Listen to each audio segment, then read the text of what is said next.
Today we got a new review, and this is going to be all the rolling stock I did pick up, including passengers, at the train show. This is going to be my review of each one. It's going to be a very quick-paced review, much like the others, so might as well just get straight into it. So starting things on up with these Durango boxcars. Now, I do have a good chunk. I got 7 of these. I thought I had 8 of them, but I got 7 of these Durango boxcars. Now, I constantly see these at like antique shops right now, and just it's like, hey, these are $10 to $15 a pop. I'm like, Jesus Christ, no thank you. I picked all those up for $8, and the vendor originally selling those were saying each boxcar was $3, so I picked them all up for $8. I don't know how I managed that one, really. Well, I do, but that's a different story I think I've already told.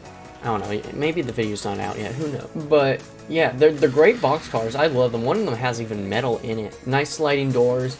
They're a great, just a group of boxcars to have. And I use them with the Santa Fe engine from time to time. Or a different engine if you watch my shorts on YouTube. But nothing really too special. I love, the orange and yellow coloration. It really pops, It really is like, whoa, that's nice. Compared to everything else I got, this is just the one thing that just pops on the rails when it's going. Moving on to the gondola and the cheese caboose. Now, the gondola is a Santa Fe gondola. It's a nice black, with the nice little textures on there. Nothing too special, if you want to put things on in there, it works. In the past, I've put, my N-scale train for the Southern Pacific, I believe it is, dummy engine on in there. I'll put some, other things in there just for the heck of it. It works, it's fun. And now for the cheese system, I also got that for free, actually, with the Durango boxcars. So that was a free caboose I got. Great, loved it. And I'll pair it up with the Durango boxcars, even though it doesn't really make sense. Durango cheese system doesn't really make too much sense. But, it's there. The colors match up good enough. Is there probably another caboose I could get that would match up with it? Yeah. Do I want to right now? No. And then after this point, we have the 3 Union Pacific passenger cars. And my goodness, I do not like to run these passenger cars unless I have a wider radius of curves. On the straighter place, it has problems. I see why these were being sold. I either got all these passenger cars for a total of $15 or picked each one up for $10 each. I don't remember exactly. I just saw them like, oh, these are pretty cool. Some of these have, a bit of wear and tear on them. I bet you I could get a deal on it. All I know is I got a deal on it. I do know that. You got these different versions, and some of them work, and some of them don't. It's such a pain to keep them on the rails. Yeah, first off, you got your, baggage car. That's probably the nicest looking one out of the bunch. That also looks like a prison cell on rails. I can't just get the thought out of my mind. It just looks like a prison cell on the rails. Next one, you got the observation deck, or observation car, in which it's just nice looking, it's like it's a back end car, passenger car. Nothing too special there. And then you got the diner. Now, the diner has the most wear and tear on it. It's missing a coupler, so it has to be the back car. It's missing some of the Union Pacific text. It's fading out. And by the way, all these cars were dropped on the ground, and the roofs come off, by the way. That's another thing that happens. So that's always a fun time.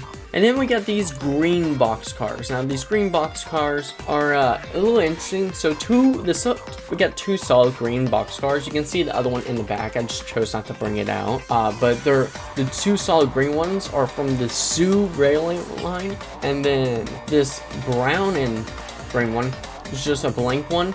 Similar to the Durango one. Both of them are, but both green and the other green one, they have the same mold, just kind of different colors, while the Durango one has a few different molds for the text on the side to differentiate from the Sioux line or the Durango line.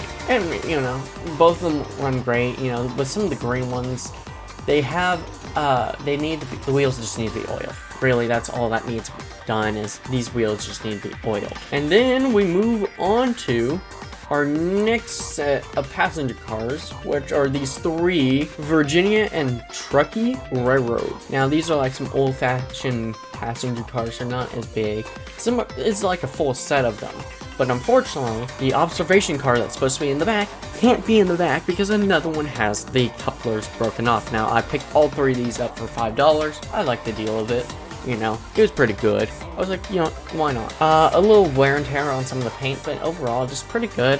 The roofs also do come off. Yeah, that's a constant pattern I've seen, is these roofs just on the passenger cars come off. And another thing is the colors of the roofs slowly go from one shade of gray to another shade of gray. It's like, excuse me, what is going on?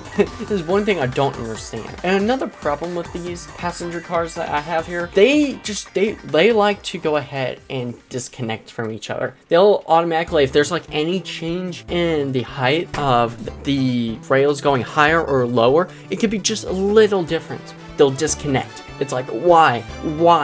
And it's like one of the cars. I don't know which one, and it just makes it a pain. I'm pretty sure it's the dark gray one that does it too. And then we got this old-fashioned, you know, Civil War passenger car.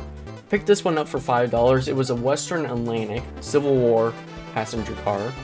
I personally, it's pretty cool passenger car. Nothing is wrong with it. It works perfectly fine. Yeah, it has some nice detail. It seems a little blank to the other passenger cars, but ironically, it's the only best working one out of the group of the passenger cars I have. So yeah, this is all my rolling stock. If you're wondering about the red caboose, I have no clue where that was at when I was recording the video. Could not find it for the life of me, but yeah, that's in there. It rolls nicely, but yeah. If you guys did enjoy this video, make sure you like and subscribe, and I'll catch you guys in the next one. Bye-bye.